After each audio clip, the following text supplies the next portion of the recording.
the Deputy Chief Minister of the state, you holds responsibility.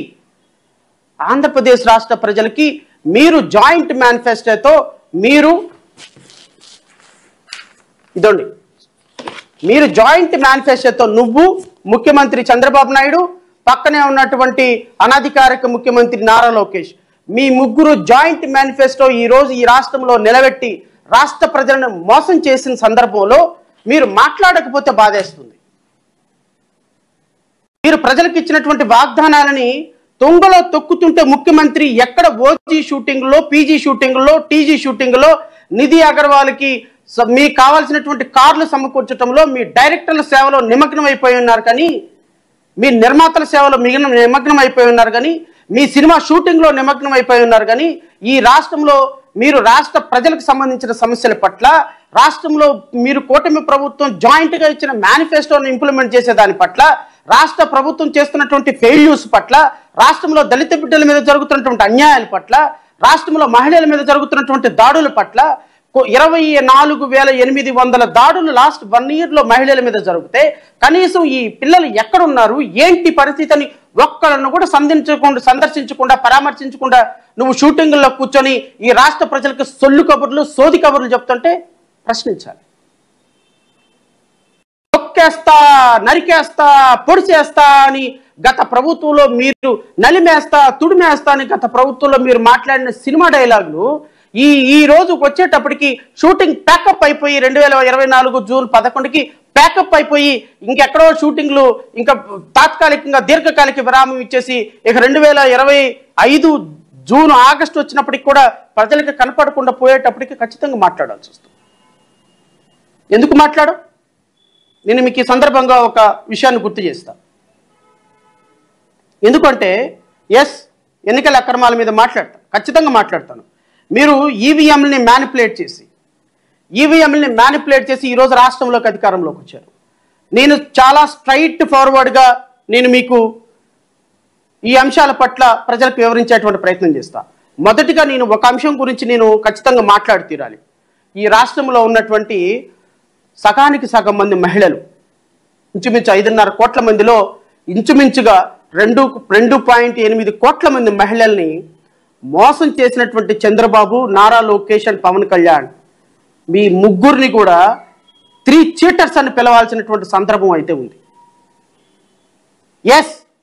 మీరు ఈ రాష్ట్రంలో మహిళలకి 2,50,00,000 మంది మహిళలకి మీరు ఇచ్చినటువంటి వాగ్దానాన్ని తొంగలో తొక్కారు. Where is Pawan Kalyan? ప్రశ్నిస్తానన్న పవన్ కళ్యాణ్ ఎక్కడ? ఏ షూటింగ్లో దాక్కున్నావు? ఏ సక్సెస్ మీట్లో దాక్కున్నావు? ఏ ఫెయిల్యూర్ మీటింగ్లో మోటివేషన్ క్లాసులు ఇస్తున్నావు? అంటే నీ సినిమా ఫ్లాప్ అయిపోతే ఇంకా కనిపించరా? నీ సినిమా ఫ్లాప్ అయిపోతే ఇంకా ఈ రాష్ట్రంలో అడ్మినిస్ట్రేషన్ చేయరా? ఇక నీ సినిమా ఫ్లాప్ అయిపోతే వీరమల్లుకి ప్రమోట్ చేసినటువంటి మంత్రులు, ఎమ్మెల్యేలు, అధికారిక ప్రతినిధులు కనిపించరా? ఎలక్షన్స్కి ముందు ఏం చెప్పారు మీరు? ఎలక్షన్స్ ముందు ఏం ప్రామిస్ చేశారు? నేను ఇది చెప్పిన తర్వాత నేను మళ్ళీ రాష్ట్ర ప్రజలతో మాట్లాడతాను. మిమ్మల్ని కాపాడిన పార్టీ, అందుకే 3 సిలిండర్లు ఈరోజు ఇస్తారని మా ఆడబిడ్డలందరికీ హామీ ఇస్తున్నా. 4వది ఆర్టీసీ బస్సుల్లో ఉచిత ప్రయాణ సౌకర్యం. నేనే డ్రైవర్ని, సేఫ్ డ్రైవర్ని. మీరు బస్సు ఎక్కితే ఒకటే చెప్పండి. మా చంద్రన్న చెప్పాడు, నేను ఏ ఊరికి పోవాలన్నా నువ్వేం అనడానికి వీలు లేదు. నేను పని చేయాలంటే పలానూరికి పోతా, పుట్టింటికి పలానూరికి పోతా. నాకు ఇచ్చిన హక్కు చంద్రన్న అని గట్టిగా చెప్పండి. అడిగితే నేనున్నానని చెప్పండి. ఏమీ భయపడక్కర్లేదు. నేను ఏమన్నారండి చంద్రబాబు నాయుడు గారు, మాజీ ముఖ్యమంత్రి గారు, ఏ ఊరు నుంచి ఏ ఊరికైనా వెళ్ళొచ్చు. అడిగితే నేనున్నానని చెప్పండి, మా చంద్రన్న ఉన్నాడని చెప్పండి, మా చంద్రన్న వస్తాడని చెప్పండి, మా చంద్రన్న మమ్మల్ని సేఫ్గా ఇంటికి తీసుకెళ్తాడని చెప్పండి. అత్తగారింటికి వెళ్ళినా, అమ్మగారింటికి వెళ్ళినా, ఎక్కడి నుంచి ఎక్కడికి వెళ్ళినా ఉచిత బస్సు ప్రయాణం మా చంద్రన్న ఉన్నాడని చెప్పండి అని నేను అడుగుతున్న గౌరవ ముఖ్యమంత్రి గారిని. గౌరవ ముఖ్యమంత్రి గారు, మనకి 75 సంవత్సరాలు వచ్చినాయి. బహుశా భారతదేశంలో మీ అంత సీనియర్ లీడర్ బహుశా లేరేమో. 14 సంవత్సరాలు ముఖ్యమంత్రి అయ్యి బహుశా ఇది 15 సంవత్సరాల నుండి ముఖ్యమంత్రి అయినారు. సార్ మనం మాట్లాడేటప్పుడు అంటే బహుశా నేను ఒక సాధారణమైన న్యాయవాదిని సార్.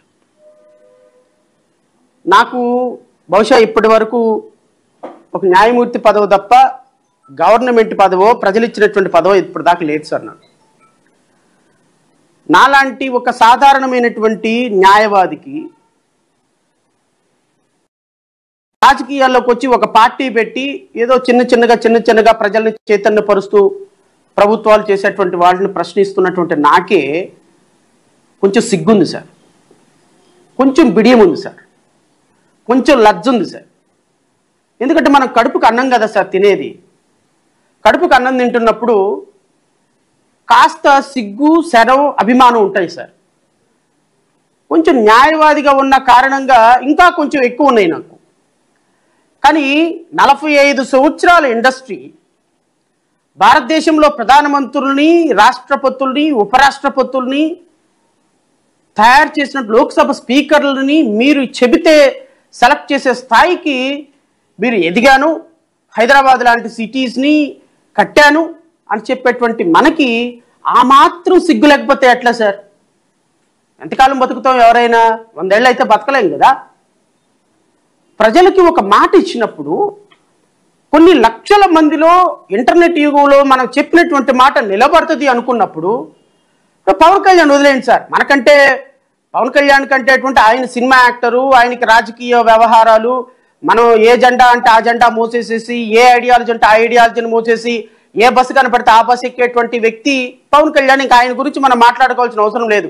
ఆయనకి ఏదో సినిమా యాక్టర్గా 4 ఓట్లు ఉన్నాయి, వెనకాల డబ్బులు ఉన్నాయి, వస్తారు, డబ్బులు వేస్తారు, ఓట్లు వేస్తాడు. ఆయన ఈ రోజు కాకపోతే 4 సంవత్సరాల తర్వాత పార్టీని ప్యాకప్ చేసేసి మళ్ళీ వెళ్ళిపోవాల్సిందే. ఆయన ఏమో స్టాండర్డ్గా రాజకీయ నాయకుడిగా ఈ రాష్ట్రంలో ఉంటాడు, ప్రజల తరఫున పోరాడతాడని మేమైతే అనుకోవటంలా. బహుశా అది కూడా వాస్తవమే.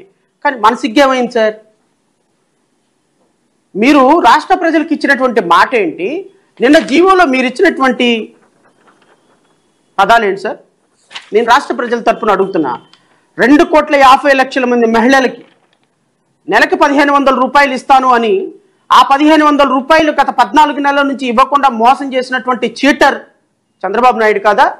నారా లోకేష్ కాదా? ఉప ముఖ్యమంత్రి పవన్ కళ్యాణ్ కాదా? ఒక వ్యక్తికి మాట ఇచ్చి తప్పితేనే చీటర్ అంటే 2,50,00,000 మంది మహిళలకి మాట ఇచ్చి తప్పేటువంటి వాళ్ళని ఏమనాలి? సరే 1,500 తీసుకు శ్రీశక్తి ఆర్టీసీ బస్సులో ఉచిత ప్రయాణం, కండిషన్స్ లేని ఉచిత ప్రయాణం అని చెప్పి నిన్న ఆంధ్రప్రదేశ్ రాష్ట్ర ప్రభుత్వం జీవో ఇష్యూ చేసింది. రాష్ట్ర మహిళలందరూ ఒకసారి వినమంటున్నా. మిమ్మల్ని ఏ విధంగా మోసం చేస్తున్నాడో పవన్ కళ్యాణ్, చంద్రబాబు నాయుడు, నారా లోకేష్ వినమంటున్నా. మీరు అర్థం చేసుకోవాలని చెప్తున్నా. మా చంద్రన్న, మా చనన్న, మా పవన్ అన్న అని బట్టలు దించేసుకొని ఓట్లేసేటువంటి కుర్రవాళ్ళని కూడా అడుగుతున్నా. మీ అక్కకి, మీ చెల్లికి ఈ విధంగా మోసం చేస్తే, రాష్ట్ర ప్రజలను ఈ విధంగా మోసం చేసి దుర్మార్గంగా కూటమి ప్రభుత్వం అధికారంలోకి వస్తే మాట్లాడాల్సిన బాధ్యత, అడగాల్సినటువంటి బాధ్యత రాజకీయ పార్టీకి మా మీద ఉండదా? మేము మాట్లాడితే తప్ప? మీరు మాత్రం ఎన్ని అబద్ధాలైనా చెప్పొచ్చు. 30,000 మంది మా అమ్మాయిలు మిస్ అయ్యారని ఎన్ని దుర్మార్గాలైనా మాట్లాడొచ్చు. తొక్కేస్తా, నడికేస్తా, పురిమేస్తా అని మాట్లాడొచ్చు. ఆడపిల్లని టచ్ చేస్తే కొన్ని వేల చట్టాలు తయారు చేసి ఒక్కొక్కరిది కోసేస్తారు, నరికేస్తారని మాట్లాడి ఈరోజు కనపడకుండా సినిమా షూటింగులు చేసుకోవచ్చు. ఉప ముఖ్యమంత్రిగా 400 మందిని పక్కన సెక్యూరిటీని పెట్టుకొని ప్రభుత్వ అధికారిక వాహనాలను మీ సినిమా హీరోయిన్లకి, సినిమా డైరెక్టర్లకి అప్పగించవచ్చు. తిరుమల తిరుపతి దేవస్థానం లాంటి ఒక పవిత్రమైన స్థలాన్ని మీ సినిమా షూటింగ్లో ఆర్ట్ డైరెక్టర్లకు ఇప్పించవచ్చు. ఇవన్నీ రాజ్యంలో అధికారంలో దుర్వినియోగం కాదు. మేము మాట్లాడితేనే దుర్వినియోగం, మేము మాట్లాడితేనే దుర్మార్గం, మేము మాట్లాడితే ఫేమస్ హౌస్ కోసం మాట్లాడుతున్నాం. రాష్ట్ర ప్రజలను, మహిళల్ని అర్థం చేసుకోమని అడుగుతున్నా. మీకు స్త్రీ శక్తి పథకం అని ఇచ్చి దీంట్లో GOMS నెంబర్ 17 డేటెడ్ 11/8/2025 రేపు ఆగస్టు నుంచి ఇంప్లిమెంట్ చేసేటువంటి ఈ పథకంలో ఎన్ని లొసుకులు ఉన్నాయో చూడండి. నేను మీకు చదివి వినిపిస్తా. Free bus travel for women scheme, that is Shri Shakti scheme, will be implemented across the state of Andhra Pradesh. The scheme would be launched on 15th August. 15 August నుంచి దీన్ని రాష్ట్రంలో అమలు పరుస్తున్నారు. To start the scheme with the existing fleet only and depending on the requirement and response, new additions bonus will be procured and introduced. The scheme can be implemented only in certain type of services. ఇది conditions apply అండి. ఇది చంద్రబాబు నాయుడు చెప్పలా.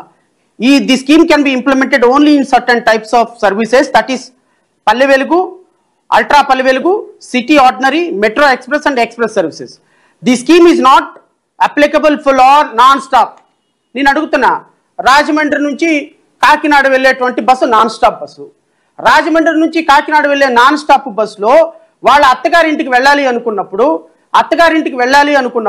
లేకపోతే అమ్మగారింటికి వెళ్ళాలి అని ఒక మహిళ అనుకున్నప్పుడు కాకినాడ నుంచి రాజమండ్రి నాన్ స్టాప్ బస్సుకి వెళితే ఎందుకు మీరు ఈ స్కీమ్ని అప్లై చేయరు? మరి అప్పుడు ఏం చెప్పాలి? చంద్రన్న చెప్పాడు నేను సేఫ్గా ఇంటికి వెళ్ళాలని చెప్పొద్దా సార్ కండక్టర్కి? మరి ఏం చెప్పాలి అప్పుడు? మా ముఖ్యమంత్రి గారు చెప్పారంటే ఈ జీవోలో మీ ముఖ్యమంత్రి గారు చెప్పింది లేదమ్మా, నువ్వు దిగమ్మా లేకపోతే డబ్బులు కట్టమ్మా అంటాడు కండక్టర్. కాకినాడ నుంచి రాజమండ్రికి వెళ్ళే నాన్ స్టాప్ బస్సులో ఎందుకు లేదు? నేను అడుగుతున్నా, విజయవాడలో పెళ్లి చేసుకున్నటువంటి అమ్మాయి లేకపోతే రాజమండ్రిలోనో లేకపోతే ఏలూరులోనో లేకపోతే ఒంగోలులోనో అత్తగారింటికి వెళ్ళి, అత్తగారిల్లు అక్కడ ఒంగోలు, విజయవాడ నుంచి అత్తగారింటికి వెళ్ళాలి, లేదంటే ఒంగోలు నుంచి పుట్టింటికి తల్లి ఒక ఆడబిడ్డ రావాలి, ఒక సోదరు రావాలి. మరి విజయవాడ నుంచి గుంటూరు, గుంటూరు నుంచి విజయవాడ నాన్ స్టాప్ బస్సులు ఎక్కడానికి లేదా సార్? అక్కడే నుంచోవాలా? మా చంద్రన్న వస్తాడు నన్ను బస్సు ఎక్కిస్తాడు, మా చంద్రన్న వస్తాడు టికెట్ కొట్టిస్తాడు, మా పవనన్న వస్తాడు మమ్మల్ని బస్సు ఎక్కించి బస్సు మీద భుజాల మీద మోస్తాడు, బాహుబలి సినిమాలో మమ్మల్ని మోసినట్టు మోస్తాడని మీకోసం వెయిట్ చేయాలా సార్? నాన్ స్టాప్ బస్సులకు ఎందుకు సార్ పెట్టలేదు? Almost all 75% buses non stop buses ఉన్నాయి సార్ ఆంధ్రప్రదేశ్ రాష్ట్రంలో. ఈ నాన్ స్టాప్ బస్సులకి స్కీమ్ అప్లై కదా? The scheme is not applicable for all non stop services, interstate services of any category. Sir ఖమ్మంలో అమ్మాయి విజయవాడ అబ్బాయిని పెళ్లి చేసుకుంది సార్, లేకపోతే విజయవాడ అమ్మాయి ఖమ్మంలో అబ్బాయిని పెళ్లి చేసుకుంది సార్, ఎందుకు సార్ మీరు అప్లై చేయరు? మీరు ఇంతకుముందు చెప్పారా ఆంధ్రప్రదేశ్ రాష్ట్రంలో నాన్ స్టాప్ సర్వీసెస్కి లేవు, లేకపోతే ఇంటర్స్టేట్ సర్వీసెస్కి లేవు? Interstate services any category and contract carriage services, chartered services and package tours, వీటికి ఏది ఇంప్లిమెంటేషన్ కాదు. Implementation of the scheme is also not applicable for Saptagiri express. Sir Saptagiri express అనేది ఒక premier service. Almost all private క్యారేజ్లో ఉన్న APSRTC రెంట్కి తీసుకొని lease మోడల్లో నడిపేటువంటి ప్రతి బస్సు సప్తగిరి సర్వీసెస్లోనే ఉంటుంది. సప్తగిరి సర్వీసెస్కి ఎందుకు సార్ ఇంప్లిమెంట్ చేయరు దీన్ని?